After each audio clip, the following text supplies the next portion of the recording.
What's happening, auditory travelers? Trumpeter and composer Bobby Spellman here to welcome you to the 8th episode in our series on the Lydian Chromatic concept of tonal organization. So far, we have discussed the Lydian Chromatic concept as it relates to the conventional scales and harmonic progressions found in American jazz and in Western music more generally. But one of the things that I find most compelling about the Lydian Chromatic concept is the fact that its foundational roots in the physics of sound means that it can shed light on different styles of music from around the world that may not conform to the conventions of Western music. So today we're going to do a brief overview and a little journey through some different styles of music from around the world and talk about the way that the Lydian Chromatic concept can both teach us a little bit about these styles of music and help us to combine different styles of music that otherwise may seem incompatible. So come with me on a little journey through some interesting styles of music from around the world on this exciting episode of Theory with Bob. Though I grew up surrounded by jazz, Motown, rhythm and blues, and other styles of American music, I've always been excited to get to hear different styles of music from around the world. For many years now, I've been particularly interested in music from different regions in Africa, in particular the music of Fela Kuti from Nigeria, Thomas Mapfumo from Zimbabwe, and the Gongbe Brass Band from Benin. However, perhaps the most interesting style of music from the African continent comes from Ethiopia. I learned a lot of the music of Mulatu Astatke, who is the father of Ethio jazz, before I was able to learn a little bit about Ethiopian theory from the great Russ Gershon, who is the leader of the Either Orchestra, based in Boston, and who has spent a lot of time playing with many of the great singers and instrumentalists in Ethiopia. Now, one of the things that's most interesting to me about Ethiopian music is the way that they construct scales and the scales that they use in their music. Now, that would be a topic for an entire video to cover a lot of Ethiopian music, but I'm going to go over one of my favorite scales in Ethiopian music and discuss how you can look at it from a Lydian chromatic perspective. So, one of my favorite scales, and perhaps one of the most characteristically Ethiopian sounds that you will hear, is called Anchi Hoye. And it goes like this: 1, flat 2, 4, flat 5, natural 6, 1. Isn't that a beautiful sound? Here it is. Now what you'll notice about that scale, like much of the scales that you will find in Ethiopian music, is that it is a pentatonic scale. That scale can also be used in its inverted form, it's sort of a more of a minor approach to that scale. Instead of starting on G in this example, we would start it on C sharp, and that would give us this sound. And in that case, you would have the 1, the minor third, the flat 5, the natural 5th, and then the natural 7, back to the 1 again. Now, in either of its forms, this structure of a scale is a little bit mysterious coming from our conventional major and minor scale harmony. However, in the context of the Lydian chromatic concept, it's a breeze. In that case, we can look at this scale as coming from the 9-tone order of D flat. So here we have D flat. It would be the D-flat Lydian parent scale, but you'd have D-flat, then you'd have the sharp 9, the sharp 11, the 5, and the natural 7. That puts us in the 9-tone order of the D-flat Lydian sharp 2 scale, incorporating not all 7 notes of the scale, but only the select 5 notes of that scale, being, in this case, the 1, the sharp 9, the sharp 4, the 5, and the natural 7. Now, once again, we can start that scale from the sharp 4th degree, and that gives us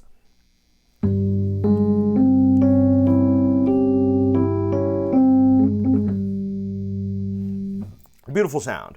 So in any circumstance where you could use the 9-tone order of, in this case, in this example, D-flat Lydian, you could substitute that for the D-flat Anchi Hoye or the Anchi Hoye scale starting from that G in this example.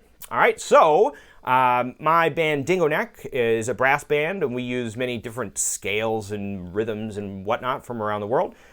We have a record that came out recently, I'll show you, called Our Way, in which there are many of these scales that are used. And I'll give you a little example of how I might use this in a American jazz brass band kind of context. And that will sound a little something like this.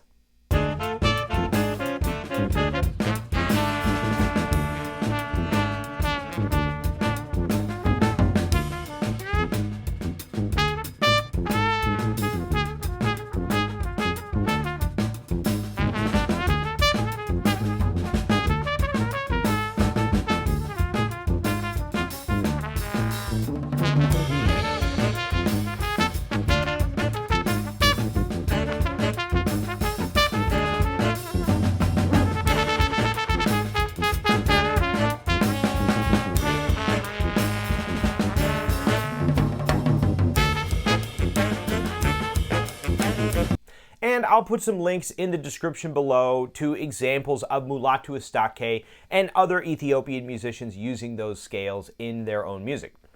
Now, another style of music that I've become very interested in over the years is the music from the Balkans. Balkan music has a very unique sound to it, not only because of the rhythms used and because of the nuance of the way that they use melodies, but also because of the scales in that music. Now, one of the most common scales that you will hear in Balkan music, also a scale that you will commonly hear in klezmer music, and in Eastern European music generally, is the Phrygian dominant sound.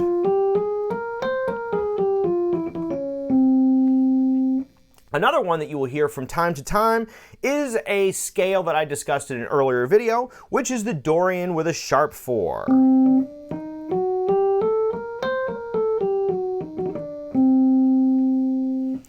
Now, a couple years ago, I guess last summer, I was on a tour with Chochek Brass Band, and we played a number of traditional Balkan tunes, including the traditional Bulgarian tune Gankino Oro.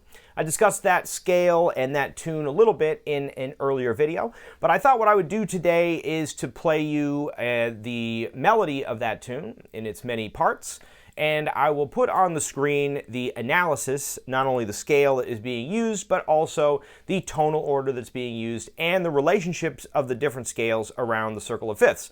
So you can see in real time the way that I might analyze this particular tune using the Lydian chromatic concept. So you can get an idea not only of the vertical structure of the scale, but also the relationships of the different scales as they move through the harmony of the tune.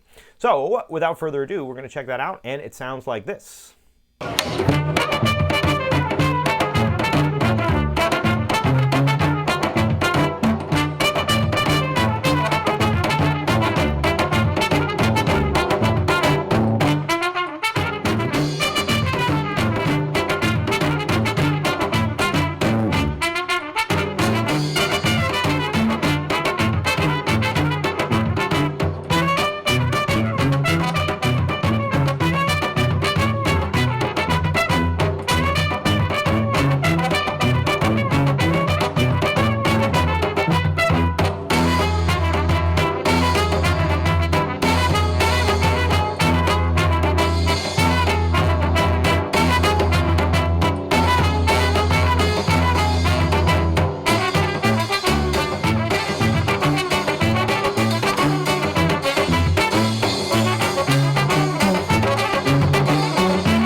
And if you'd like to learn a little bit more about Balkan music, you can check out the video that I made with Sam Deshane, talking about many of the rhythms and various scales that you can hear in that music, as well as a little bit about the history of where that style of music comes from. All right, gang, and that brings us to the end of these examples. Now, there are many, many examples, and I'd love to hear if you have any styles of music that you're particularly interested in, that you think would be interesting to look at through a Lydian chromatic lens. Be sure to leave a comment and send some links to some interesting styles of music from around the world. Obviously, there are countless different styles of music that you could use to you could use the Lydian chromatic concept to analyze.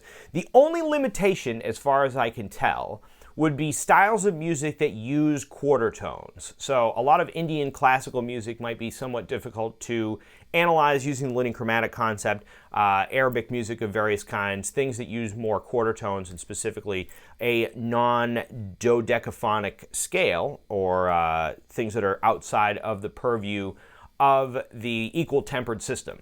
Now, that's not to say that the Lydian chromatic concept then couldn't be used and expanded to include these different quarter tone scales, and I think there's a lot to be said for that. I've thought about playing around with that, but that's a world that I think we'll have to get much deeper into in the future. So that would be something very interesting to explore. I certainly think that the foundational principle of the Lydian chromatic concept could be applied to quarter tone music, but certainly if you fall outside the equal tempered system and the 12-tone foundation of our harmony, I think you'd fall outside of the purview of the Lydian chromatic concept. But as long as you're dealing with the 12 notes that we have, I think you can learn a lot about different styles of music from around the world and use the Lydian chromatic concept to fuse these sometimes seemingly disparate styles of music.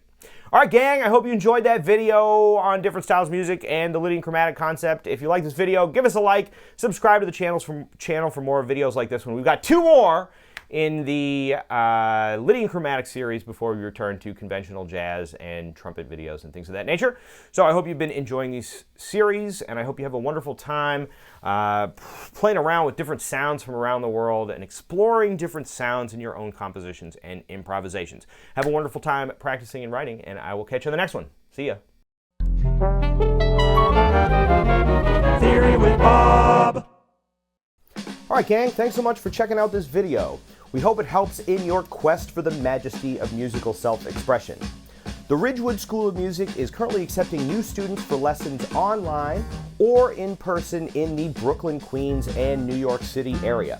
If you'd like us to help set you up with the perfect teacher for the instrument or style that you're interested in studying, you can find us on our website at www.ridgewoodschoolofmusic.com, or you can shoot us an email at ridgewoodskoolofmusic@gmail.com. If you enjoyed this video and you would like to support the creation of new videos like this one, you can find us on our Patreon at patreon.com/Ridgewood School of Music.